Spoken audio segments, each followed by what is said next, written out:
नमस्कार दोस्तों, आप देख रहे हैं मुद्दे की बात फिर दिव्यांशु। दरअसल कल हमने एक वीडियो बनाया था और उसमें ये बताया था कि कैसे मोदी और शाह की जोड़ी ने मीडिया मुगलों के सारे अनुमानों को ध्वस्त करते हुए छत्तीसगढ़ और मध्य प्रदेश के सीएम, जो कि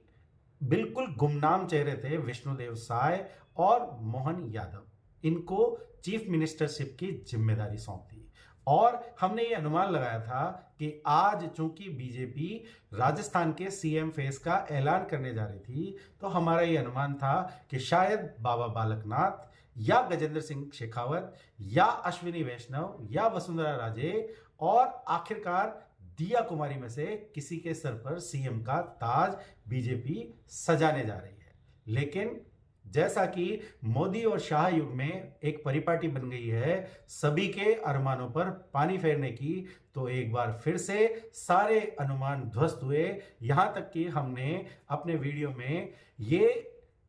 कहा था कि जो सटीक नाम देगा उसका कमेंट हम मेंशन करेंगे अपने इस वीडियो में, लेकिन मेरे किसी भी दर्शक ने सही अनुमान नहीं लगाया। सभी वही अनुमान लगा रहे थे जो कि मीडिया के द्वारा अनुमान लगाया जा रहा था। लेकिन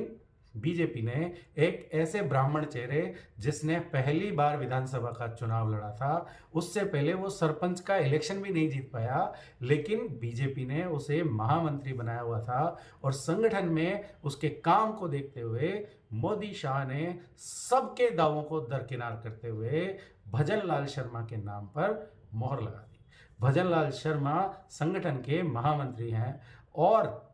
इस बार वर्तमान विधायक अशोक लाहोटी का टिकट काट करके उनको सांगानेर विधानसभा क्षेत्र से पहली बार विधानसभा का चुनाव लड़ाया गया। दरअसल चुनावी पंडित ये कह रहे थे कि वसुंधरा को घर बैठाने के लिए बीजेपी को ऐसी रणनीति पे काम करना पड़ेगा कि वसुंधरा कोई कोलेटरल डैमेज नहीं कर दे, और इसी को देखते हुए ये मास्टर स्ट्रोक चला और एक ऐसे नाम को मुख्यमंत्री के रूप में फाइनल किया गया कि उस पर राज्य का कोई भी नेता आपत्ति नहीं उठा पाया, क्योंकि जो स्थापित और प्रतिष्ठित नेता थे जिनके नाम से वसुंधरा या एंटी खेमे को आपत्ति हो सकती थी, उनमें से किसी भी के भी नाम पर विचार नहीं किया गया। यहां तक कि प्रेमचंद बैरवा, जो कि दूसरी बार विधायक बने हैं, और उनको डिप्टी सीएम का पद दे दिया गया, जबकि कई वरिष्ठ एससी के जो विधायक हैं, मंत्री रहे हुए लोग हैं, जिनमें मदन दिलावर जैसे लोग जो कि 3 या 4 बार विधानसभा का चुनाव जीत करके आ गए, उनको छोड़ते हुए प्रेमचंद बैरवा को डिप्टी चीफ मिनिस्टर का पद दे दिया गया। दरअसल बीजेपी कहीं ना कहीं ये संदेश देने में कामयाब हो गई कि हम आपसी लड़ाई और गुटबाजी में फंसे हुए नेताओं को मैनेज करने के लिए इस तरीके का फैसला वो लेकर के आ गए कि सबके चेहरे की नाराजगी बगावत में बदलने से पहले ही दब के रह गई। वसुंधरा के द्वारा उनके नाम का ऐलान कराया गया और यहां तक कि जितने भी बड़े बड़े नेता थे उन्होंने उनके नाम का अनुमोदन किया। दरअसल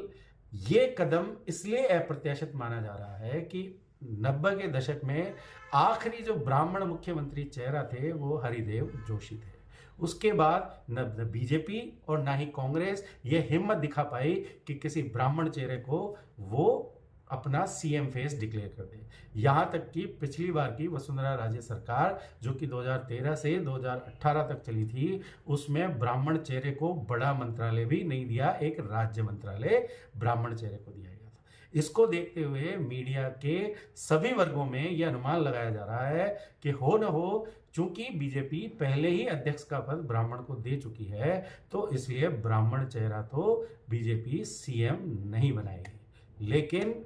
कहते हैं ना कि मोदी और शाह ऐसा जुगलबंदी करते हैं, ऐसा डिसीजन लेते हैं कि सबके अनुमान धरे के धरे रह जाते हैं और लोग उनके इस मास्टर स्ट्रोक को नहीं चाहते हुए भी प्रशंसा करनी पड़ती है, यहां तक कि उनके विरोधियों को। धन्यवाद। शुभ रात्रि।